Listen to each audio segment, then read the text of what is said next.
C, certo? Justamente relacionado a equipamentos elétricos, certo?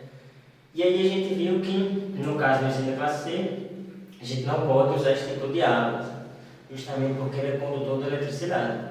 Então, se estiver ocorrendo um incêndio em algum equipamento elétrico ou em ambientes que se esteja justamente completamente composto por instalações elétricas, a gente for diretamente utilizar um extintor de água, a água é condutor de eletricidade, se a gente pode estar, além de ficar exposto aos riscos, certo, de choque elétrico, pode estar expondo outras pessoas. Então, o primeiro passo a se fazer no incêndio da classe C é justamente, supondo que esses dispositivos não tenham desarmado, certo? Todos aqueles dispositivos de proteção que a gente estudou, certo? Todos têm seus fundamentos, supondo que o incêndio acontecer, esses dispositivos não desarmaram, então o primeiro passo é que a gente tem que fazer justamente lá no quadro, terminar no quadro de força, certo? E desligar os dispositivos, porque a gente vai seccionar, vai desenergizar o circuito, certo? E aí não vai correr mais o risco de sofrer choques elétricos justamente por utilizar o extintor. Então está aqui, certo? O primeiro passo no incêndio de classe C é desligar o quadro de força, pois assim se tornar um incêndio de classe A ou B. Aí a partir do momento que eu desligo, ele já não é mais um incêndio da classe C e passa para ser um incêndio da classe A ou B. Aí eu não tenho mais o risco de sofrer acidente por choques elétricos, certo? E aí os incêndios da classe D, ele caracteriza-se por fogo em materiais pirofásicos, como por exemplo alumínio, antimônio, magnésio. Eles são difíceis de serem apagados. Esse tipo de incêndio é extinto pelo método do abafamento e nunca utilizar extintores de água ou espuma para a extinção do fogo. Então, eles são classes mais restritas. Com certeza, estabelecimentos que tenham a possibilidade desse tipo de incêndio, vai sim haver treinamento de segurança, vai sim haver treinamento de combate a incêndio, para que os trabalhadores possam saber como agir em caso de incêndio, certo? As classes de incêndio, certo? Não utilizar extintor de água, não utilizar extintor de espuma. Então, isso aí está justamente nos métodos de extinção do fogo, certo? O que seria o método de extinção do fogo? O método de extinção do fogo, a gente viu que para a gente conseguir fazer a extinção do fogo, a gente vai conseguir, tem que tirar um dos elementos, certo? Se a gente tirar o combustível, ou comburente, certo? Ou quando fonte de ignição, a gente consegue fazer a extinção. Então, com a retirada de um dos elementos, tem os seguintes métodos. A extinção por retirada do material, que seria o isolamento, a gente vai ver cada um desses itens com um pouco mais de detalhe. A extinção por abafamento, por resfriamento e a extinção química, certo? Então, a partir do momento que a gente tirou um dos elementos, certo? Lá do triângulo do fogo, então a gente agora tem estes métodos de extinção do fogo. Então, por exemplo, a extinção da retirada do material, certo? O que seria isso? Ele consiste justamente em retirar o material, certo? Que está lá. Então, o que está queimando, e ele também é retirado do material que está próximo do fogo, ou que está queimando ou que está próximo. Por exemplo, no triângulo do fogo a gente teria, o que seria o material? Seria o combustível, certo? Então a gente iria tirar o combustível. Como? Por exemplo, no caso do incêndio da classe A, no caso de madeira ou papel, a gente poderia ir lá tirar as madeiras que ainda não estão queimando, certo? Se a gente tirar as madeiras que não estão queimando, eu diminuí a quantidade de combustível que estava lá, certo? Então, eu vou sim eliminar, pode ser que demore mais um pouco, mas só vai queimar aquele lá e eliminar. Ou, a depender da quantidade que seja esse material, eu posso separá-lo, certo? Tirar, e aí eu vou eliminar. Então, consiste justamente na retirada do material que está queimando ou o material que está próximo do fogo, certo? Então, esse seria o método de isolamento. Eu isolo justamente o material, certo? Aqui a gente tem também a extinção por abafamento.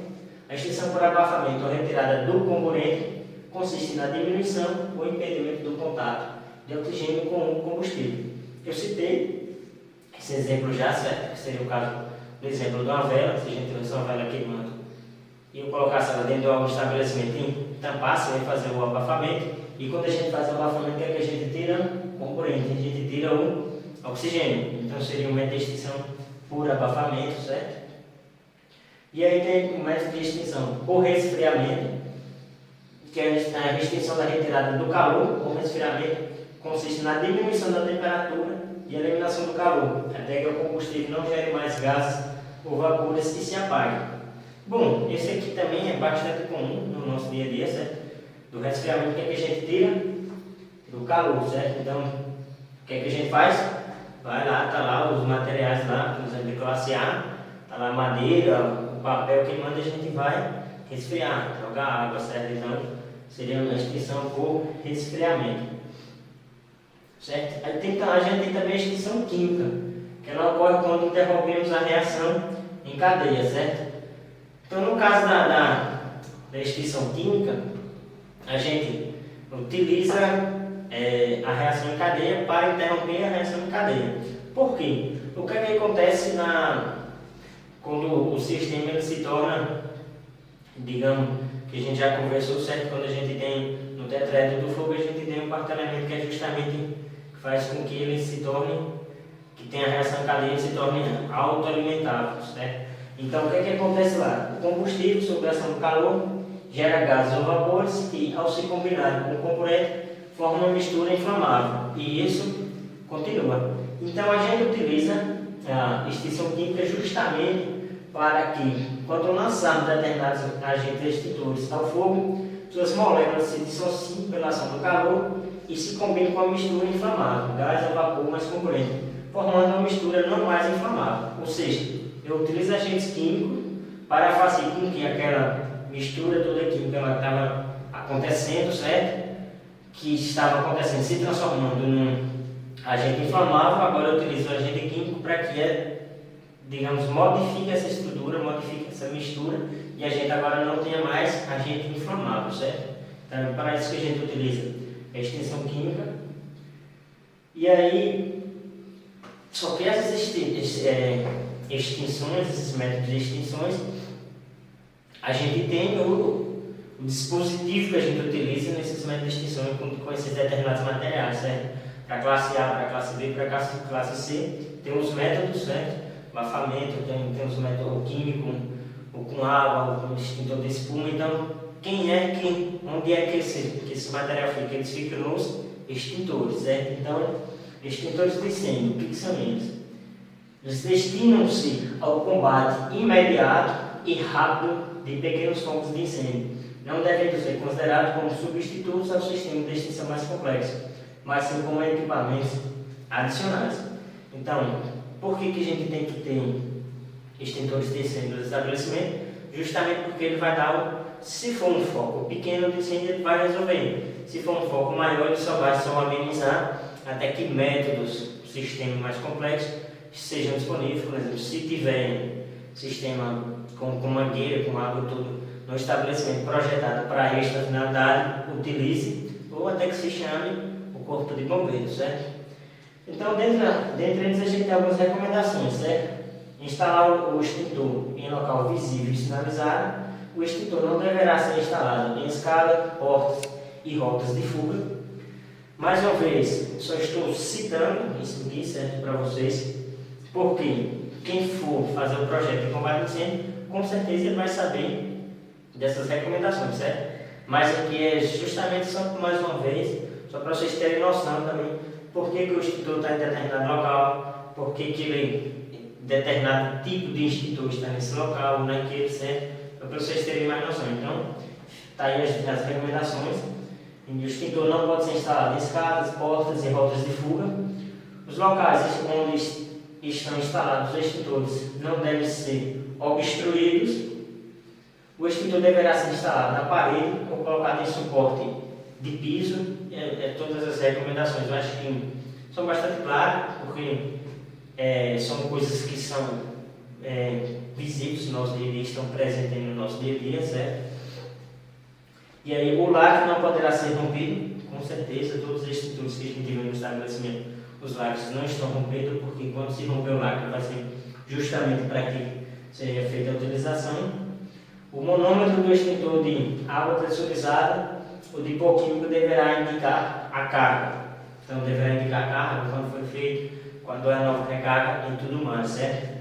Deve estar tudo indicado para que se garanta que o extintor está em condições perfeitas para uso, certo? Então, estes extintores, como eu já falei, eles são aplicados para determinadas classes de incêndio e dentro deles tem os agentes extintores, certo? Então, o que seriam os agentes extintores? Trata-se de certas substâncias químicas, sólidas, líquidas ou gasosas que são utilizadas na extinção do incêndio. Os principais, certo, mais conhecidos são água pressurizada, gás carbônico, pó químico ou também pó químico especial, pó ABC e espuma. Também a gente tem a questão de outros agentes. Então, esses agentes são utilizados para o combate de incêndio, certo? Cada um tem sua determinada classe de aplicação, certo? E os meios onde devem ser aplicados. Dentre eles, a gente vai ver aqui mais detalhadamente um pouquinho de cada um, mais uma vez enfatizando que não é um curso de brigada de incêndio, é um curso de combate a incêndio, certo? A gente só está trazendo conhecimento, certo? Básico para que vocês tenham noção. Então, extintores, dentro dos agentes extintores, a questão de o extintor de água pressurizada, a gente tem aqui um exemplo, certo? Do extintor de água pressurizada. Só vou dar ênfase nessa imagem agora, nas outras a gente não precisa. Então, a gente tem a água que está dentro do extintor, tem o sifão, que é por onde ela vai vir para sair da mangueira, certo? O manômetro, que quando você apertar, ele faz, digamos, essa troca de pressão entre o ambiente e a pressão dentro do extintor, e a válvula que vai permitir estar saindo dessa água, certo? Gente, não precisava entrar em detalhes nisso aqui, até porque eu não isso aí são coisas que, se a gente tiver que utilizar, vai vir, digamos, meio que automático quando pegar o extintor, certo? Não precisa estar dizendo isso é a válvula, porque quando a gente vir pegar, já vai conseguir, certo? Entender que está na válvula e apertar vai sair. Só que é bom a gente ter todo esse conhecimento, certo? E principalmente, se for possível, fazer os cursos, certo? De brigada de incêndio, de combate a incêndio, todos os cursos que a empresa disponibilizar.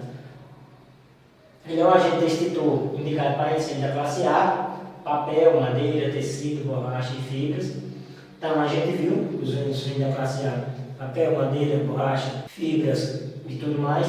Então, elas podem ser perfeitamente apagadas com água, certo? Então, esses extintores podem ser utilizados para o incêndio da classe A e eles agem por resfriamento ou abafamento, certo? Então, eles também podem ser aplicados na forma de jato compacto, chuveiro ou neblina. Ou seja, isso aqui só é a forma que ele vai ser aplicado. Se ele vai sair jato de água, se ele vai sair como se fosse um chuveiro, se ele vai sair como se fosse neblina, certo? Só são os métodos que, digamos, que saem do manômetro, certo? Da válvula. Quando você aperta a válvula, vai estar saindo pela mangueira do extintor, certo? Mas o importante é saber que ele pode ser utilizado em incêndios da classe A, certo? Nunca incêndio da classe C, principalmente, a não ser que já tenha se garantido que o incêndio que antes era de classe C não seja mais de classe C, porque você já tomou as devidas providências iniciais, certo? Para os dois primeiros casos, a opção é por resfriamento, ou seja, na forma de jato compacto e chuveiro, a extensão dele é por questão de resfriamento. E para o último caso, certo? Na forma de neblina, a solução é de resfriamento e abafamento, certo? Nunca use água em fogo da classe C ou D, certo? Porque a classe C são materiais elétricos, certo? Equipamentos elétricos, e a classe D são a questão de materiais que são relacionados mais a materiais com alguma parte, com alguns elementos químicos. Então, pode haver alguma reação química ao você utilizar esse tipo de extintor em incêndios da classe D também, certo? Então, fica aí a dica. E nunca use jato direto na classe B, certo? Então, a questão de, por exemplo, líquidos inflamáveis, se a gente tiver a gasolina sobre a água, certo? A gente tem como estar botando fogo e tudo mais, então não usar o jato direto na incêndio da classe B, que são justamente líquidos inflamáveis, certo? E aí o gás carbônico, ou seja, o CO2, ele é um agente extintor indicado para o incêndio da classe C, equipamentos elétricos energizados. Então, como a gente já havia falado, certo? Os extintores eles vão vir com placas indicando qual é o agente extintor que tem nele, certo? Para que onde ele deve ser utilizado, tudo mais. Então, para no caso de equipamentos elétricos, sempre da classe C, a gente tem o gás carbônico. Ele age por abafamento, pode também ser utilizado na classe A somente em seu início e na classe B em ambientes fechados. Então, na classe A, se o incêndio está no início ainda, pode ser utilizado o gás carbônico. E na classe B, só se estiver o incêndio ocorrendo em ambientes fechados, certo? Dentre os agentes extintores também a gente tem o pó químico especial, certo? E o que seria o pó químico especial? Ele é um agente extintor indicado para incêndio da classe D, age por abafamento. Bom, na classe D a gente viu que são materiais que têm outros tipos de reações químicas, certo? Materiais mais específicos. Então, mudou o nome, certo? E acaba ficando mais fácil da gente relacionar materiais com reações químicas mais específicas, pó químico especial, certo? Então, ele age por abafamento e é utilizado para esse tipo de incêndio, sendo da classe D. A gente tem também o pó ABC, que é o fosfato de monoamônico. Ele é um agente extintor indicado para incêndio da classe ABC e age por abafamento, certo? Então, cada um tem suas características, cada um tem suas particularidades. Aproveitem para quando forem fazer os treinamentos ou se quiserem ler as MRs a respeito, certo? Então, está todo disponível lá no site, coloquei o link no material de vocês e aí, digamos, fontes bastante ricas, diretamente do Ministério do Trabalho e Emprego, que está lá disponível para vocês fazerem download, certo? O agente extintor espuma é um agente extintor indicado para incêndio da classe A e B, age por abafamento, secundariamente por resfriamento, certo? Então, aqui agora eu preferi trazer só a placa, certo? Que estaria relacionada ao extintor. Por exemplo, a placa que viria dizendo, para ser usada em incêndio da classes A e B, não usem equipamentos elétricos, certo? Então, a própria placa do extintor já vem lhe dando as dicas, todos os extintores vai vir com informações a respeito, certo? Então, que ele já vem dizendo, não usem equipamentos elétricos. Então, agente extintor do tipo espuma não é indicado para utilizar equipamentos elétricos, agir por abafamento, certo? Por ter água na sua composição, não se pode utilizar o incêndio da classe C, pois já vimos que a água é um condutor da eletricidade. Na placa do extintor, ele não vem com toda essa explicação, certo? Esse tipo de extintor tem água na sua... Entendeu? E aí ele não vai vir dizendo, por consequência disso, não. Ele só vai vir dizendo aqui, não usem equipamentos elétricos, certo? Equipamentos é o quê? Incêndio tipo C. Então, por quê? Aquela vez, justamente porque ele tem água na sua composição. A água com toda a eletricidade, então não use na classe C, certo? E aí, além desses agentes aí, a gente pode citar outros, certo? Como, por exemplo, a terra, a areia, o cal, o tal, etc. Então, tem outros.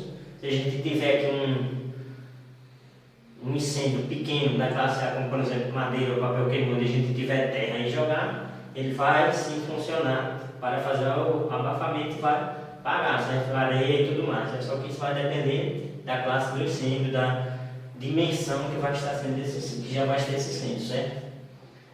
Aí dentro disso aí a gente tem algumas dicas, certo? Para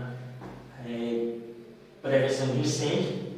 Essas dicas eu vou só estar citando aqui também, certo? Um pouquinho só para a gente ter conhecimento. Entre elas a gente tem respeitar as proibições de fumar no ambiente de trabalho. Isso aí é dado pela Lei Estadual número 11.540 de 2003. Então, diversos estabelecimentos a gente tem lá proibido fumar, certo? Não fume. Por exemplo, posto de gasolina, muitos outros estabelecimentos tem lá proibido fumar. Então, isso aí, só da gente estar respeitando esse estabelecimento, respeitando os avisos, essa lei a gente já está contribuindo para a prevenção de incêndios, certo? Não acender fósforos no esquilo ou ligar aparelhos celulares em locais sinalizados também, locais sinalizados em diversos locais, é bom a gente estar respeitando, certo? Manter o local de trabalho em ordem e limpo, com certeza, porque se eu tenho manter um local de trabalho organizado e limpo, então não vai ser qualquer fonte de ignição que já vai provocar um incêndio, que já vai fazer com que, no caso lembrando do tetraedro, a gente já tenha essa realimentação e aí venha um incêndio mais complexo, certo? Então, evite o acúmulo de lixo em locais não apropriados, que está justamente relacionado ao outro item. Colocar os materiais de limpeza em recipientes próprios e identificados. Manter desobstruídas as áreas de escape e não deixar, mesmo que provisoriamente, materiais de escadas e corredores. Por quê? Porque no caso de ocorrer um incêndio, certo? No caso de ocorrer algum desses acidentes, essas áreas precisam estar limpas para que possa ocorrer a evacuação, certo? Não utilizar chama ou aparelho de solda perto de materiais inflamáveis. Sei que eu acho que nem precisava ter colocado, mas preferi colocar, certo? Porque a gente vai estar utilizando aparelho de solda ele é curto-circuito, certo? Então, se eu vou estar fazendo um curto-circuito perto de material inflamável, qual é a prevenção de incêndio que eu tenho aí? Nenhuma, estou justamente quase já provocando esse incêndio, certo? Então, no próximo bloco a gente dá continuidade, certo, na questão de prevenção de incêndios e já vamos entrar já no próximo assunto, um novo assunto que é primeiro socorro, certo? No próximo bloco a gente continua, pessoal.